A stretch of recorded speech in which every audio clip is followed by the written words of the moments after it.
Hey, it's three Mormons, but really just two. The guy in the middle, he's not got a clue. Went on a mission, he did serve the Lord, but now he's out of the church. Is he out of his gourd? Why would he do this, rejecting the right? Did he just want to sin against goodness and light? He was raised in the church from the time of his youth. Were his friends just non-members? Were they really uncouth? He served his 2 years, and he went to the Y. Married in the Lord's house, said his wife with a sigh. But he's done with the gospel, now he's headed to hell. So say the scriptures, his sad tale to tell. So what made this happen? What brought on his fall? He says it's church history, changing doctrines and all. He said it's been whitewashed, the prophets, they've lied. His bishops dumbfounded, and parents, they cried. So he's here at Three Mormons, he's here on the show. They visit politely. They're ready to go. Are Ian and Kwaku more loving than Jesus? As the church language changes, as it tries to appease us? The doctrines, they're changing. The rhetoric, too. And brought to the youngsters through the Three Mormons crew? But how is God changing? How can it be true?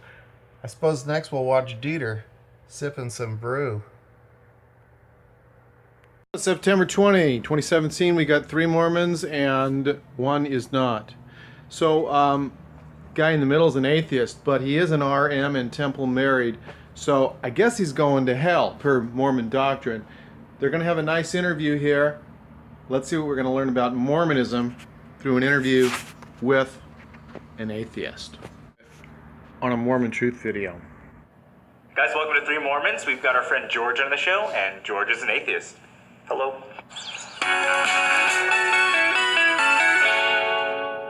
After talking to Greg Trimble about atheist principles and ideology, we wanted to talk to an actual atheist so that we could get ideas straight from the font. So we're really glad you're here. Yeah, I'm glad to be here. Yeah. So what is atheism and what isn't atheism? So atheism is simply a lack of belief in God or a God. It's nothing more, nothing less. It's just simply a lack of belief. And atheism is not a religion. It's not an ideology. It's not a set of values or principles, and it's also not like a monolithic organization. So when you think of atheists, they don't move in lockstep with each other. They don't share the same beliefs or interests. Atheism is simply a lack of belief in God. Yeah. So what is your take on God? Like, what is it exactly that you have a lack of belief in? So that's an excellent question. So a lot of people, they say, well, you don't believe in God. And my next question is, well, what God are you referring to? Because there are literally thousands of different gods. And so if you ask me, well, do you believe in Vishnu? I say, no, I don't. And if you ask a Catholic, do you believe in Vishnu? I'm guessing there's a pretty good chance they will say no. So while atheism seems like a very foreign and unrelatable position to take, really, everybody can relate to an atheist in that way. You just believe in one less God than we do, right? Exactly. That's exactly right. I hate to say it, I almost sound like I agree with Kwaku on something. It happens occasionally. So he says, you just believe in one less God than we do. That's pretty good. So I noticed earlier, though, they said you don't believe in God. Okay? And the guy in the middle, he's kind of differentiated from that. As soon as they say you don't believe in God, it's like God is real, like God is a thing, like God, God, everybody knows God. No, he's saying he doesn't believe in that there are any gods, the whole idea, but they're talking about it like, we're right because we know who God is, so he's real, it's just that you got the problem, you don't believe in him. Okay. One of the reasons I wanted to point that out is that many people that are manipulating us, including in the church and various other religions, take things out of they take things out of a story that they build somewhere, like, let's say, the Bible, for instance, what we call the Bible. It's a collection that the Catholic Church made of various Hebrew and possibly Roman texts there, and you've got these stories, basically these fairy tales, and then the next thing you know, they're pulling something out of there and saying and talking about it like it's history, like it's a fact, like it really occurred. As a matter of fact, you've got Joseph Smith with the stories that he came up with long after the fact, like the first vision story, which nobody ever heard of, including his family or the apostles. But now it's like, oh yeah, everybody knew about it back then. Well, he totally contradicts everything his family said and everything everybody else said. People were persecuting him and all this kind of stuff as a child. Sure, right. Why did his family start going to these revivals 3 years after this would have happened then? Why did they start going to these churches for comfort when Alvin died if they were all persecuting him? I mean, it's ridiculous. Watch the first vision videos I've done. You'll see the history's documented there. It's ridiculous. But they pull stuff out of this and act like it's history. Next thing you know, he's got these stories in the Doctrine and Covenants, or these he says he's speaking for Jesus, or Jesus is speaking through him. So we look in church publication and says, well, here we have the Lord said this. The Lord said, no, Joseph Smith said this. Okay. Joseph Smith said this. It's not like it's some historical fact that Jesus appeared and said these things, right? But we've got that. We've got it all throughout LDS history. They say, oh, the Nephi said this. Nephi's a character in a story Joseph Smith wrote. Maybe he had some help, but I mean, obviously the Nephites didn't exist. The DNA proves that, and the fact that the church has changed its story about Nephites, Lamanites, and all that, and changed the Book of Mormon basically to say, well, yeah, okay, I guess they weren't the primary ancestors of the American Indians. They just vanished. Yeah. Anyway, taking fantasy and then turning it into fact to substantiate their next story is a technique that is used, and it's not just the LDS Church that does this. It's done throughout historical development of societies. These networked folks that run the show are running more than churches. Anyway, I'm not going to talk about the secret societies right now. So a Catholic is atheist, or would take an atheistic position on the existence of Vishnu. And a Mormon would take an atheistic position on the existence of the Catholic God, and a Catholic would take an atheistic position on the existence of the Mormon God. I think lots of times that's where lots of conflict happens, where relationships cannot be built because of a different doctrine or a different ideology or a different principle or a different vision of a God. Something that you brought up that's really interesting. I think when we say, Mormons would say they wouldn't believe in the Catholic God, maybe it would be the Catholic doctrine. Because I think one thing that we probably should clear up more nowadays is that there is a general good among all people, and I believe that comes from a singular God. It's like we can all meld into one great world religion. Of course, we are the best. Yeah. No, I think it's interesting. I mean, I think you could say Mormons don't believe in the Catholic God, and then still it's an intellectually honest statement. But I also think we don't believe in the confines of that. Yeah, it's more like the confines of the Catholic God, or the interpretation of the Catholic God, but we still believe in the God. It's like if I would hold up a light bulb and you would say, well, it didn't come from that company, it came from this company. We both agree that this is a light bulb, but we're arguing on like which company it came from, like which circuits. So we're all just different light bulbs, the same thing made by a different company, Kwaku? So that's kind of how I view it. But I think you could say both. I think both are definitely fair statements. Yeah. And now, obviously, if you're looking at Hindu gods versus Christian gods, you're going to see large differences. Oh, yeah. The extreme differences in their characteristics. So when you're speaking of the Christian God, the Mormon interpretation of the attributes of that God are going to be very different from the Catholic interpretation. Mormons believe very heavily in a physical, literal God of skin and bones, whereas the Catholics, it's less so. It's more the Trinity. There's, the definition of God and the Holy Spirit and Jesus and how they interrelate. Whereas in Mormonism, they're three separate beings. And Well, he also mentioned Eastern religions, and they seem to care more about what you actually do, the way you treat your fellow creature, whereas in Christianity and Christian-related religions, it's really all about brand. It doesn't matter what you do, as long as you accept Jesus. Then it's all good. It's all about brand. You can't leave your brand. You leave your brand, and that's the worst thing you can do. If you leave Christianity, or you leave Mormonism to become a Lutheran, or Catholic to become a Lutheran or a Mormon, then that's basically in the unpardonable sin territory. You're going to hell. In fact, in Mormonism, it says in section 84 with the Doctrine and Covenants, regarding the oath and covenant of the priesthood, if you turn away from the priesthood, well, then you will not have forgiveness of sins in this world or in the world to come. In other words, for all eternity. So it kind of sounds like the whole outer darkness forever deal.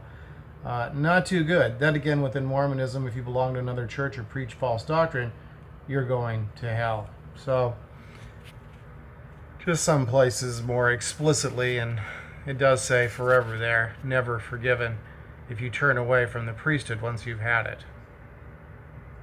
And so, as an atheist, basically, I take the position of, I see no compelling evidence for the existence of that Catholic God. The way Catholics describe their God, the attributes that they assign to him, I don't see any reason to believe in that God. And same with the Mormon God or the Hindu gods, etc. It's really, that's all it boils down to. And with atheists, you can't really make any assumptions about an atheist given that they don't believe in God. For instance, in terms of religion, we're very comfortable with, if you're Mormon, then you probably believe these following things, and you value these following things. Whereas if you're Catholic or Baptist, you believe this list of things. When it comes to atheism, many people assume things about atheists. There's a checklist. There's a checklist of if you're atheist, then you're X, Y, and Z. But really, it boils down to, all you can say about an atheist is they don't believe in God. And this is the example that I use, I've heard it before and I like to use, which is, if you hear of someone who is not a stamp collector, what do you know about that person? Do you know their political affiliation, their views on abortion or same-sex marriage? You really don't. The only thing you know about them is they don't collect stamps. Yeah. And that's how it is with atheism. All you know about them is they don't believe in God. It's like empty boxes instead of checked boxes. Exactly. Yeah. I mean, obviously, many atheists have political affiliations and views on those things, but they differ wildly. And there's no monolithic structure or organization for atheists. No. So the two active members of the church are trying to mold things into their belief system, where they're discussing them. And what we know about the scriptures, especially the Book of Mormon, it would paint everybody who falls away from the church or leaves the church, doesn't believe, as lascivious, wicked, prideful, terrible people. Throughout the Book of Mormon, that's what we see. Is anybody who leaves the church, they're a bad guy. If they believe a different religion, they're bad. They're just evil. They're serving Satan, and so the conversation is going to move here. It's going to move along, but in the meantime, we have to realize that this guy is going to hell according to Mormon doctrine. Yet these two guys are talking to him, like he's a decent guy. But God's going to burn him in hell. That's what the Book of Mormon says. Oh yeah, definitely. Yeah, I think that kind of brings up the next topic, which is how would you define evidence of a God? When you say my belief or a lack of belief is because I don't see much evidence, I'd love to hear what your definition would be. Sure. And that's even with religious people. You have a Protestant guy say there is no evidence of the Book of Mormon, right? Yeah. But then, you have someone who goes, There is no evidence Of the Trinity, of or- the Trinity, or of a talking snake, or Yeah. of people walking on water. It's like groups saying, "You can't prove your crud. Listen to my crud." That kind of thing. Yeah. For me, I was raised Mormon. I was Mormon my whole life. I had the priesthood. I served a mission. I went to BYU, temple marriage, etc. And this is not a slam against Mormonism by any means. But one of the things that Mormonism We can slam it all the time. Yeah, it's okay. Yeah. This might be lightweight, so it's all good. one of the things that Mormonism does extremely well is disprove other religions. Growing up Mormon, I became very skilled and adept at picking out the flaws, the contradictions, and the inconsistencies in other religions. And it all came back to, but my religion is right. My religion is true, mine being the Mormon Church.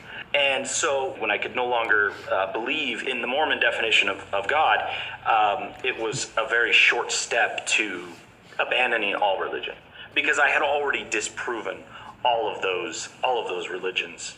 Yeah, that's interesting what he just said, because as we see the church trying desperately to blend in as just another Christian faith, but the best one really, we just won't push it too hard and on television.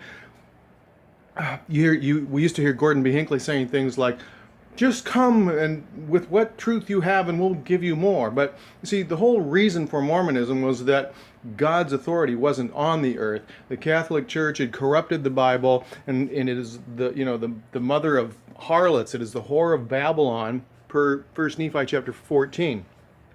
1 Nephi chapter 13 says that the Catholic Church destroyed the Bible, or took out plain and precious parts, corrupted it.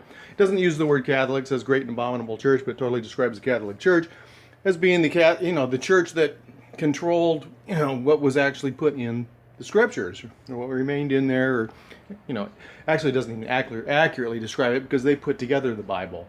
There was no Bible, even though the Book of Mormon says that it came forth from the mouth of the Jew and then it went through the abominable church. But actually that's not accurate. They actually selected what went in it. So all churches are condemned through Mormonism. Even the first vision story says the Lord told Joseph Smith all these creeds were an abomination to him, and their pastors, teachers, preachers, whatever, they were all corrupt. So church is singing a different tune now as they want to blend in with other religions, and this guy was taught out of the Book of Mormon, evidently. Previously. So when you ask, what would I take as evidence for What would it take in order to believe in a God? to believe in a God? Yeah.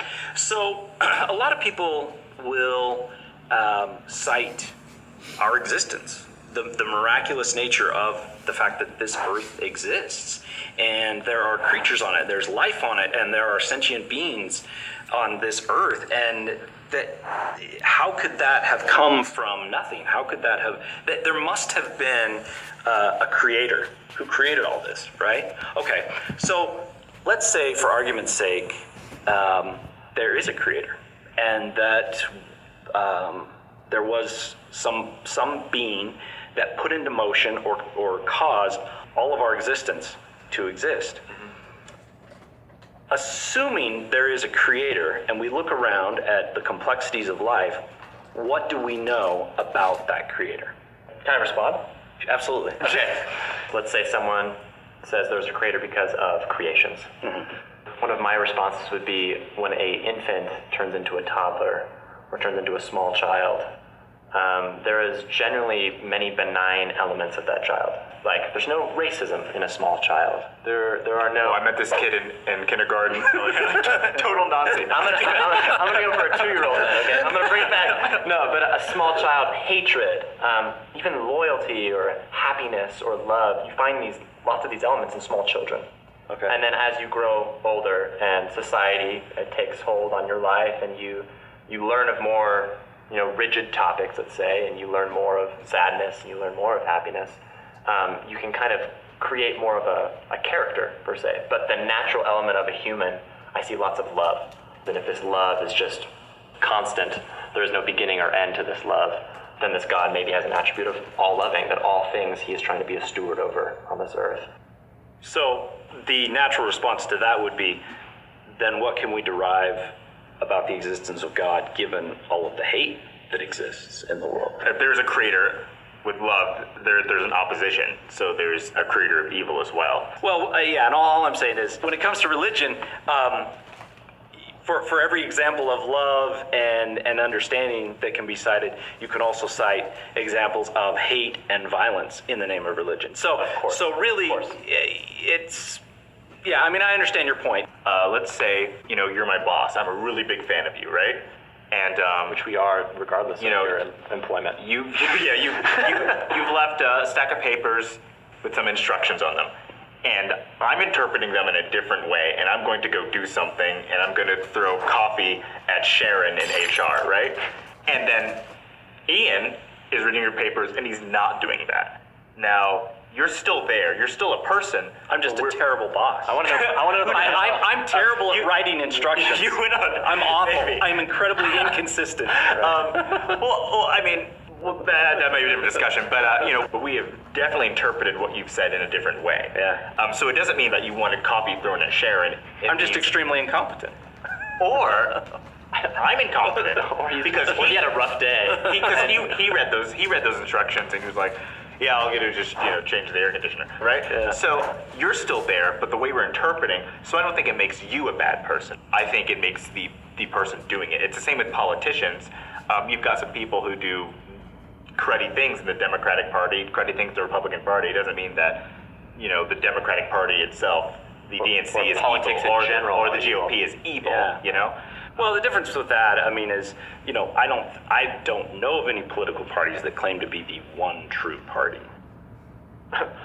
Is this 2017? I think. Well, I would say the party thinks that we do it better than anyone else. Yeah, We're the right. I actually do see that. Yeah. Political. Never. That just. I'm trying to avoid politics. No, right now. yeah, definitely. It's a horrible subject right now. What it comes down to is an element of faith. Now we're getting to it. Yeah. Now we're getting to it. This is where the discrepancy is. Yeah. The discrepancy is one man talking, saying, I don't have faith in Jesus Christ, and the other one is saying, I have faith in Jesus Christ. Therefore, the logical arguments will be extremely different because of personal experiences, and because of logic that they subscribe to. So, as a believer, in like I say, over 30 years of being raised Mormon, I had been taught, and I had taught others, if you want to know the truth of something, you pray, you seek earnestly, and God will, as it says in the Book of Mormon, manifest itself. You'll feel the burning of the bosom. And I had taken that very seriously, and I had experienced that, and I felt that was a confirmation that what I was reading or learning was true. Right. But then I started thinking about it, and I realized the circularity of that reasoning. And the circularity is that this person tells me to do this, and I will receive this experience, and then I will know that this person is saying what is true. So I knew I needed to introduce something else into the loop so that it was no longer a loop. So I thought, right now, I am interpreting this burning in the bosom to mean this book is true. This leader is speaking for God. And I thought, what good is a belief if it can't be falsified? If you can't falsify something, then how do you know that it's true? I feel like you're talking about the scientific theory. Absolutely. Okay. Absolutely. Yeah. Like if you have a theory and there's no way to falsify it. So for instance, I have a theory that there is an invisible teacup circling the earth. I can't falsify that because I can't prove that that's not true. I didn't come up with that. Just so I know. That's somebody else. Definitely, yeah. Okay. I'm happy you said that. These one guy's going, actually, He can't take credit for that. I've heard that before. No, but getting back to my point of spiritual experiences, I thought at these spiritual experiences that I've had, I've come at them from only one angle. If I really want to verify that they're true or that they mean what I've always been taught they mean, I need to come at them from other angles and really work to verify that this is actually philosophical real. scholarship, that kind of thing. Yeah. So I thought to myself, would it be possible to experience those feelings in some other way? And so I tested it.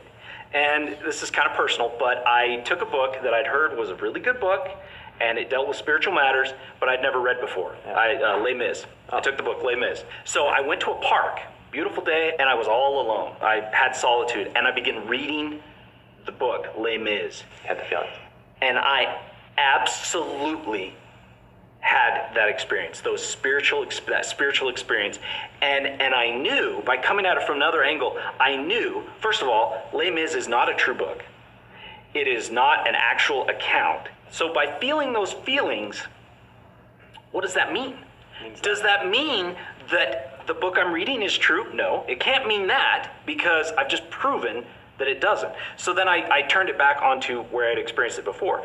If I feel those feelings while I'm reading the Book of Mormon, does that mean the Book of Mormon is a literal account? Reading Les Mis, for example, couldn't that mean that the values of the book that it's presenting to you, values of repentance, forgiveness, and helping people become penitent? Absolutely, but that's not what I've been taught. What I have been taught is that those feelings are a manifestation of the truthfulness. And so by taking Moroni's challenge, you pray about the Book of Mormon, and if you feel those feelings, then you know that the Book of Mormon is a true, literal, historical account. Here's what I would say to that. I would say, one, you're taking the world of our doctrine, and we're separating one thing. We say the Book of Mormon is a keystone of our religion, but there are other parts of it. There are other parts of Mormonism in general. So the end of that story is that after having that experience, I then realized the fallibility of using those feelings as a method for determining truth. So then I went looking to see if people in other religions also claimed to have those same experiences, and I found thousands of examples. I don't think Mormons have the seal of saying this is our way of determining truth. I think this way of determining truth, like you said, is across all religions. Absolutely. I don't think Mormons are allowed to say that, well, we're the only ones that are allowed to say it this way. This is the only way we do it. And so I think gaining a testimony of the Book of Mormon, that is a testimony to understand that the doctrines within the Book of Mormon are true, which then can open up a plethora of different avenues you can take. Yeah. You could take an avenue, you could say, I read the Book of Mormon, now I'm going to find out if Jesus Christ is the Redeemer, and I'm going to find out you didn't, and you didn't. Understanding that the Book of Mormon is true is not meaning that everything is true, but it means that these values in the book have value, just like Les Mis. You gotta go line upon line, precept upon exactly. precept. And so the way that I gained a testimony was, I read the Book of Mormon when I was 13, and I was like, wow, I feel great reading this. I feel like I want to apply these principles.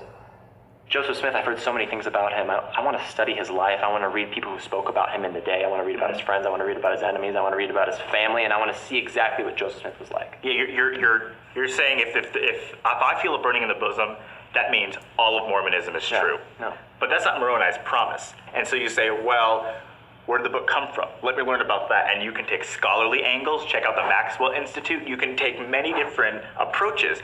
But if we take the latter, in which Mormonism generally proclaims, and we twist the latter and we make it something else, then we're not going to get the result that was told of us, because we're removing a very important part of it. I mean, with the spiritual confirmations I had, they weren't all just burning of bosoms. Right. You know what I mean? It's a lot more than just like you An feel opening of mind, this is good. an enlightenment, or a... You know, much more than that.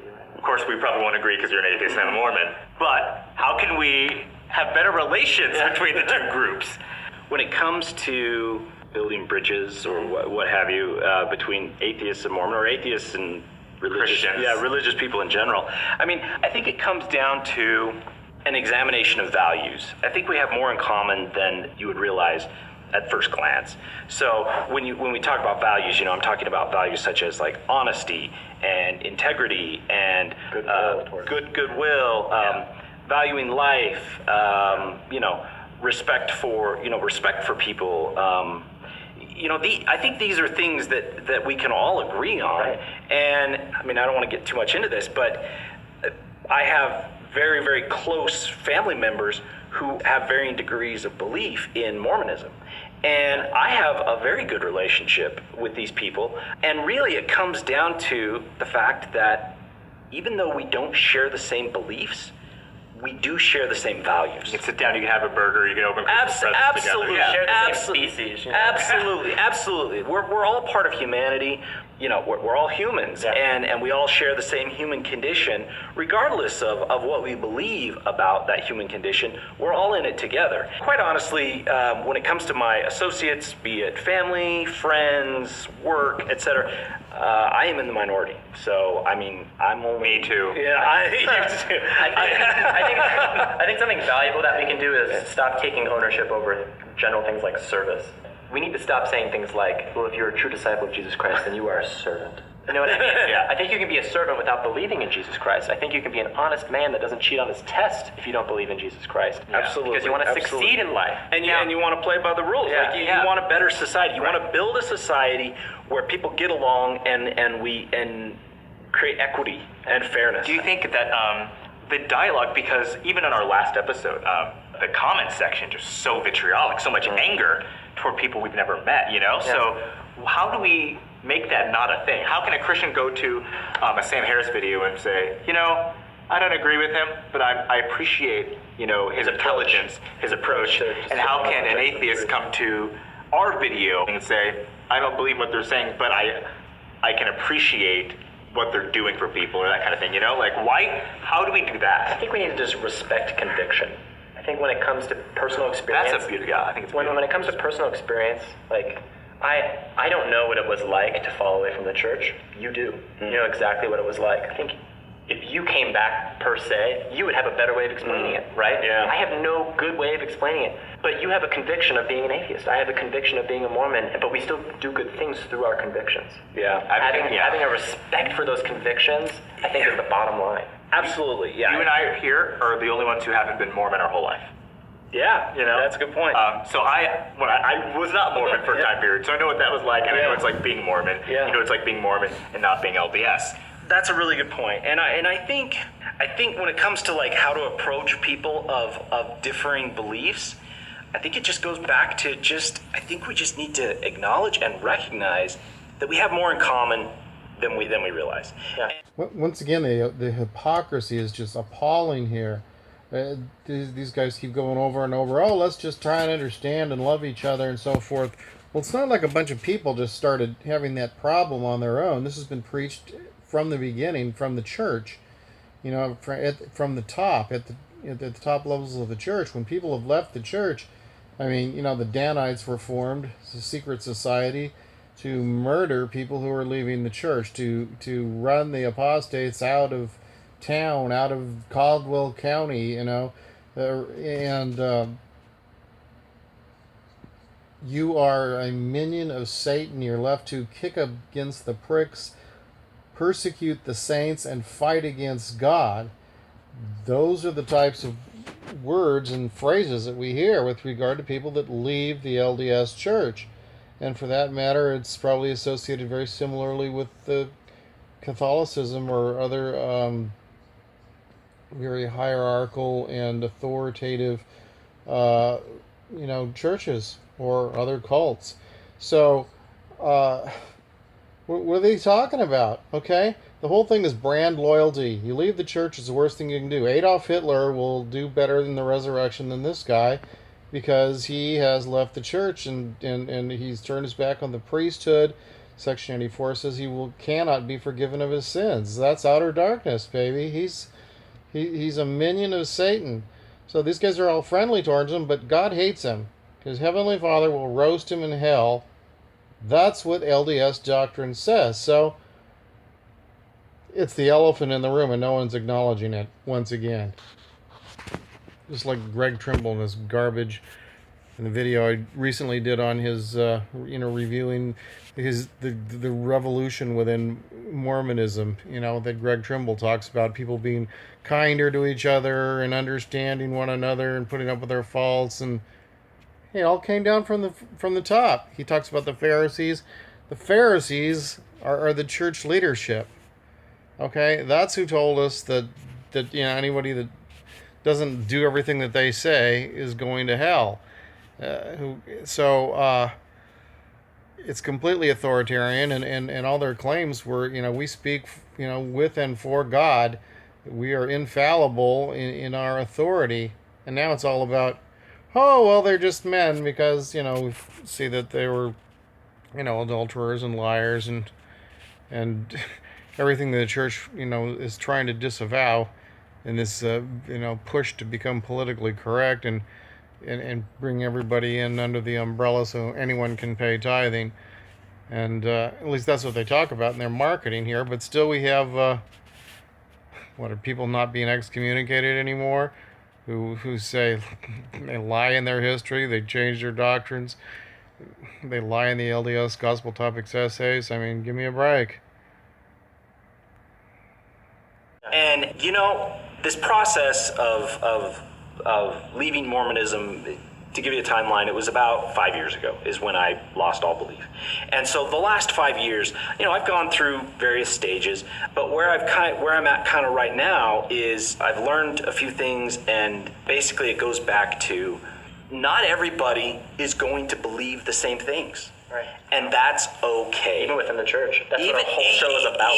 Even within this church. Yeah. Not everybody is going to believe the same things, and that's okay. I think this drive for oneness and conformity and sameness is misguided. I think that by bringing people together that do have differing beliefs but share common values can only enrich the human experience. Diversity. And I've heard that all my life, like, oh, celebrate diversity.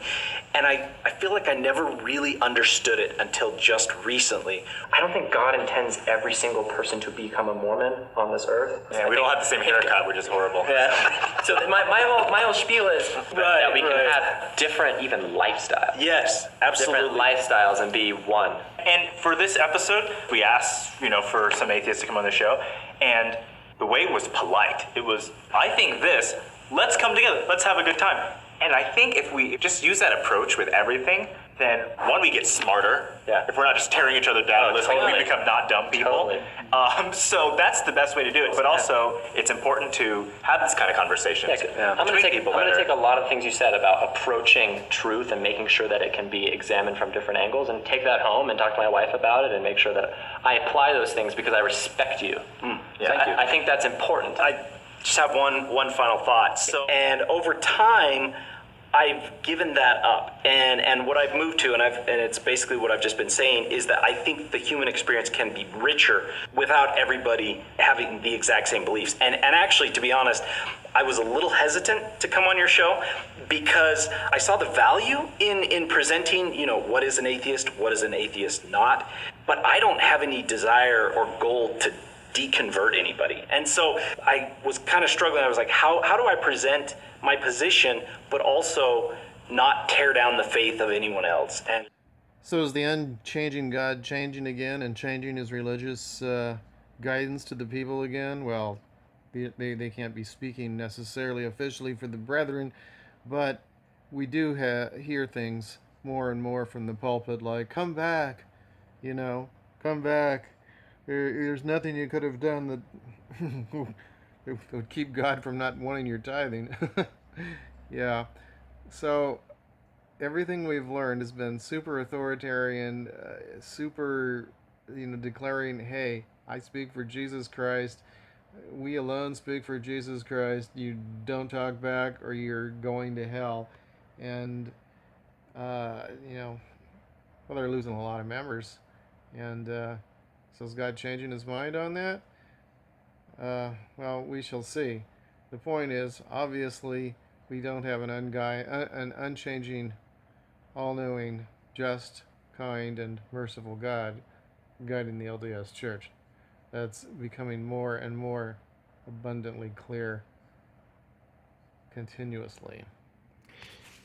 Next, I'll probably be getting into a video discussing spiritual experiences, because that keeps a lot of people in the church because they think it has to be the unchanging, all-knowing God and his Holy Spirit, which supposedly cannot lie, that gives you these spiritual experiences.